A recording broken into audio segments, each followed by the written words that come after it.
So the Pokemon hobby has exploded in popularity in recent years. With so many new collectors joining, the prices of cards and sealed product has risen loads over time, and some cards are even harder to get your hands on. But here's the good news, you don't need to spend thousands to enjoy the hobby. With the right approach, you can build a meaningful and exciting collection while staying within budget. So today I'm sharing 4 tips that are going to help you collect Pokemon cards without overspending. These tips are great if you're brand new, but even if you're experienced, stick around. And drop a comment down below if you've got any other strategies that you found helpful for collecting on a budget. And before we jump in, if you like videos on Pokemon collecting, Pokemon investing, and Pokemon pack openings, please make sure to hit the like button and subscribe. It really helps the channel. And after this video, check out this video here, which is 4 investment mistakes to avoid so you can make smarter decisions in the hobby. Okay, tip number 1 is to narrow your focus. This is one of the most important things to do if you're on a budget. When you start collecting, it's easy to fall into the trap of collecting every single thing that you see that's available that looks shiny, whether that's a random single at a card show or an impulse buy on eBay. But those small random purchases really do add up. So instead of buying a little bit of everything, really think to yourself, what do I actually want to collect? So here's a few little examples of how you could focus your Pokemon collection. So you could collect one specific Pokemon over multiple sets, like you could collect every single Pikachu card or every single Umbreon illustration. It's just what you want to collect. Or you could collect by era. Maybe you're into vintage WotC, so you could collect base set, jungle, fossil. Or maybe you love modern alternate arts, like from Sword and Shield or Scarlet and Violet. Maybe even X and Y if you're going a bit further back. Or you could collect by illustrator. Some collectors focus on illustrators like Mitsuhiro Arita, who illustrated the base set Charizard. Or you could focus on some of the more modern illustrators, which are becoming really popular these days. Or you could just collect sealed products. You could get one blister pack from every single set release. Or you could just go for specific promos, and promos at the minute are really hot right now. By setting a focus, you're not only protecting your budget, but you're making your collection really unique to you. Another advantage that you'll have is that you'll really know your market. If you're just targeting a single Pokemon or a certain type of card, you'll really know that market, and you'll know if something is priced at fair value or if it's a deal, and it'll really stop you and help you from overspending too much. This really helps to narrow your focus and helps control your budget, and is much easier than trying to collect loads of different cards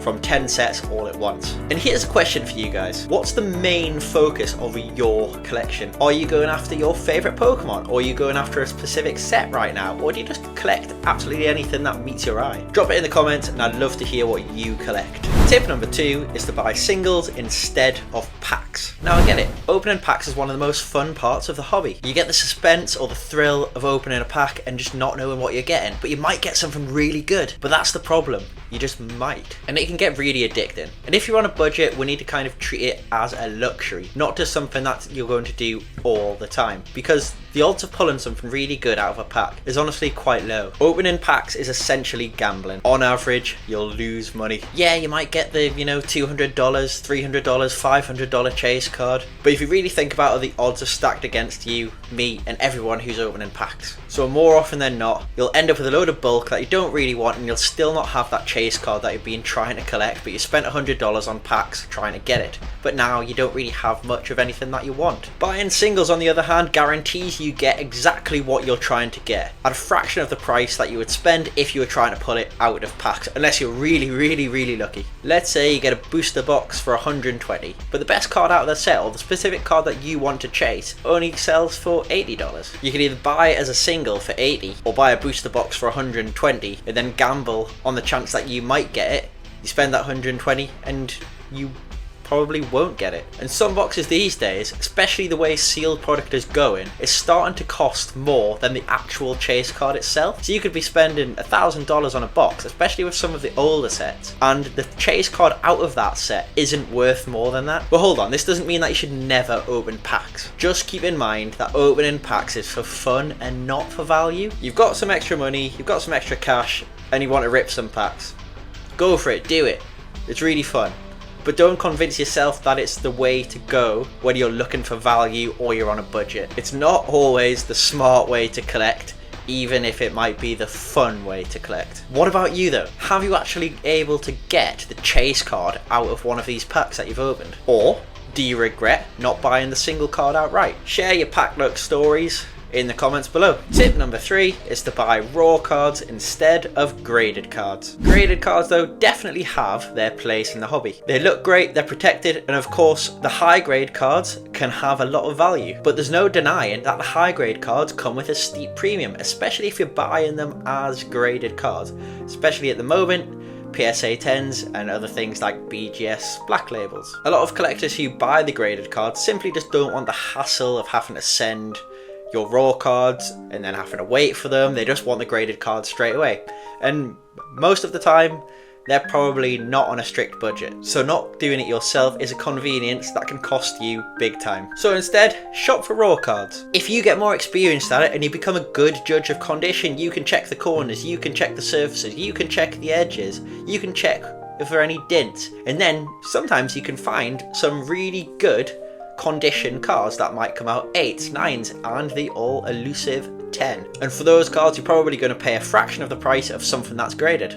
And then you grade it yourself, and if you want to sell it, that's your prerogative. So instead of buying graded cards, you could buy raw now, and if you really want to further down the line, then you can grade it yourself, especially if you're confident in the condition of that card. So that way you control the process and increase the card's value yourself. But that being said, don't completely rule out trying to buy some good value graded cards. Sometimes you can just find really great deals on some slabs, especially for cards that you like. Maybe you could find them at auctions, or some collectors might be downsizing because a lot of people have big rooms filled up with things. Just ask yourself, if you are buying that graded card though, is it really worth the premium over just buying that card raw and then grading it yourself?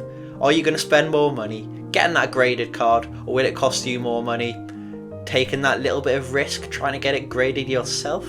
Especially if you can kind of look yourself to see if that card is a decent condition and you know that it's going to come out as a decent grade in the end. So here's another question.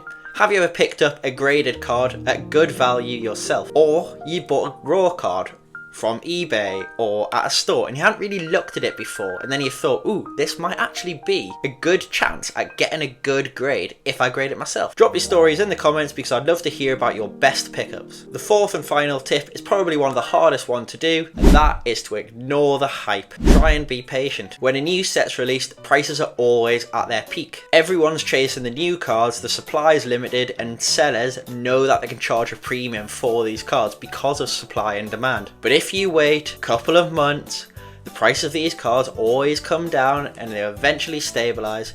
Maybe 2 months, maybe 3 months, usually maybe about 6 months. If you're looking at Prismatic Evolutions now, the prices of them have just gone down and down and down. It saw crazy inflated prices after release, and just a couple of months, prices have dropped. If you bought all of the cards on release within a couple of weeks, you probably would have spent double if you did the same thing now. This happens again and again. The pattern is a new set releases, cards are at the peak, more product gets open, supply floods the market, and then eventually prices stabilize. Patience is your best weapon when you're on a budget. It keeps you from overspending and makes sure that you get the best deals possible. And I want to know, have you ever tried to buy a full set straight after release, and have you regretted it? Or have you been patient and picked up cards months later and got the cards at a major discount? Again, share your stories below. So let's recap really quickly. Tip number 1 is narrow your focus. Really know what kind of product you want to collect. Tip number 2,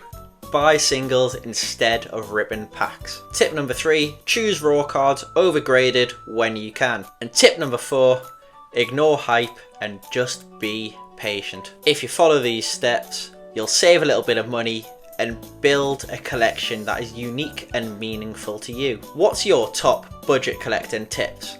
Have I missed anything? Let's get a conversation going in the comments below so new collectors can get loads of advice from all of you. If you enjoyed this video, please like and subscribe for more Pokemon investing tips. And check out my other video on 4 investment mistakes to avoid. That one will help you sidestep some common traps to help you save some money. So thanks for watching, and I'll see you in the next one.